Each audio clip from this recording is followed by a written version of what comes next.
विभिन्न शासकों के उपनाम और उपाधियों के प्रश्न मोस्ट इंपोर्टेंट है, बार बार परीक्षा में पूछे जाते हैं, याद करिएगा। आज पार्ट 2 में हम अन्य राजवंश के ऊपर बात करेंगे। शाकंभरी के चौहान शासकों में अर्णोराज को आनाजी कहा जाता है। सोमेश्वर की उपाधि प्रताप लंकेश्वर मिलती है।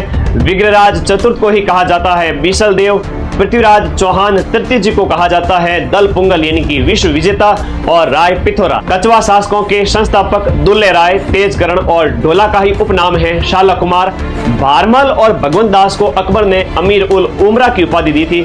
मानसिंह को अकबर ने फरजंद यानी कि बेटा की उपाधि दी थी। इसके साथ साथ इन्हें मिर्जा राजा भी कहा जाता है। जयसिंह फर्स्ट को मिर्जा राजा की उपाधि 1637 में कंधार अभियान के समय शाहजहां ने दी थी। यह प्रश्न एग्जाम में पूछा जा चुका है। जयसिंह सेकंड को शवाई की उपाधि औरंगजेब ने दी थी। माधो सिंह द्वितीय को बब्बर शेर कहा जाता है। मारवाड़ के अजीत सिंह को गौरीशंकर हीराचंद ओझा जी ने कान का कच्चा राजा कहा था। इन्हीं के संरक्षक दुर्गादास राठौड़ को कर्नल जेम्स टॉड ने राठौड़ों का यूसीलेस, मारवाड़ का उद्धारक और अणबिंदिया मोती कहा है। किशनगढ़ के सावंत सिंह को नागरीदास कहा जाता है।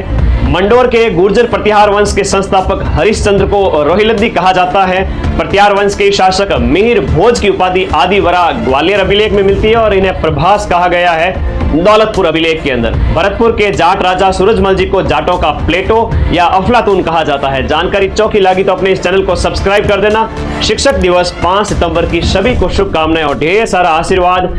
माइंड मैप ऐप पर सभी कोर्सेज बहुत कम कीमत पर आप लोगों के लिए उपलब्ध कराए गए हैं। सभी विद्यार्थी ज्वाइन करके पढ़ते रहें। मां सरस्वती और मेरा आशीर्वाद आप सभी के साथ में है। आप सभी का सिलेक्शन जरूर होगा।